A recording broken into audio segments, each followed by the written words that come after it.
Hi class 6. Today I am going to teach you chapter 2, that is the Egyptian civilization. In my previous class I have already told you about the location and the origin of the civilization, Egyptian civilization, and the town planning of Egyptian civilization. Today I am going to teach you about the buildings. Okay, so students, please take out page number 18. So there were, you see the heading under the buildings. There are two types of buildings. Okay, in ancient Egypt, dwelling houses and public buildings. Dwelling houses were built around the crossing of two major roads. Okay, where two roads are joining, okay, or crossing each other. At that point the houses were built. They were made of sun-baked bricks. Okay, so what type of bricks was used? Sun-baked bricks. And almost all the houses had flat roofs. The number of rooms in each house depended on whether the family was rich or poor. So, number of rooms in each house depended on whether the family was rich or poor, while most people lived in a one or two room house without bathrooms. The rich lived in a three-storied house. So, according to the rich people, they had more rooms or they had more stories house, but the poor people, they mostly live in one or two rooms houses. Okay, so the rich lived in three-storied houses, usually made of stone, with as many as 30 rooms with bathrooms, gardens and pools. So the rich people, they have how many rooms? 30 rooms with bathrooms, gardens and pools. An average house had 3 rooms. Most of the average houses, they had 3 rooms, a courtyard and a kitchen area. A narrow staircase led to the roof. The windows were small and placed high up on the walls, close to the ceiling. So windows were small and they were high up on the walls, close to the ceiling, to keep out the sun and let the daylight enter. So that from the window the sunlight can enter inside the room. Okay. The royal palaces were enclosed by high walls and separated from the rest of the city.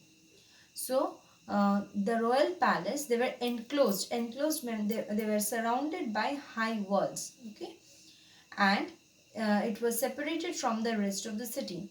Now some were surrounded by moats for added security. Okay, and now public buildings.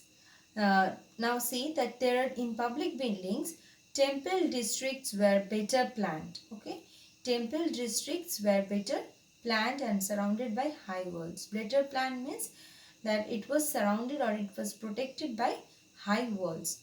The layout was basically symmetrical. The temples were massive structures with huge gateways. Now let us see about the architecture and engineering.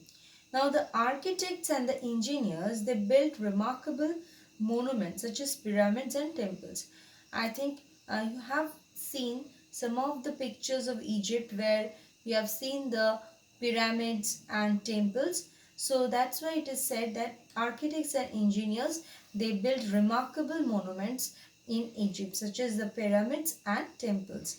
The Great Pyramid at Giza is one of the 7 wonders of the ancient world. Another architectural wonder is the Sphinx. This is an architectural wonder. Another architectural wonder is the Sphinx, Sphinx, a mythological figure with the body of a lion and the head of a human. So the body was like a lion and only the head was of a human. So this is a mythological figure. It is carved out of a single block of stone. Only from a single stone it was carved out. Okay. Now see about the society. Society in the social structure of the Egyptian civilization, it was divided, the society was divided into three distinct classes: upper class, middle class, and lower class. The upper class consisted of the royal family, the rich landowners, the high ranking priests, government officials, and doctors. Okay, royal family means the prince, the queen, or the king, the family of the king. It is called the royal family. And the rich landowners, high ranking priests, government officials, and doctors. And the middle class consists of merchants, manufacturers, craftspeople, and the lower clergy. Okay, and the lower class consisted of peasants. At the bottom of the social hierarchy were the slaves, who were mainly the prisoners of war.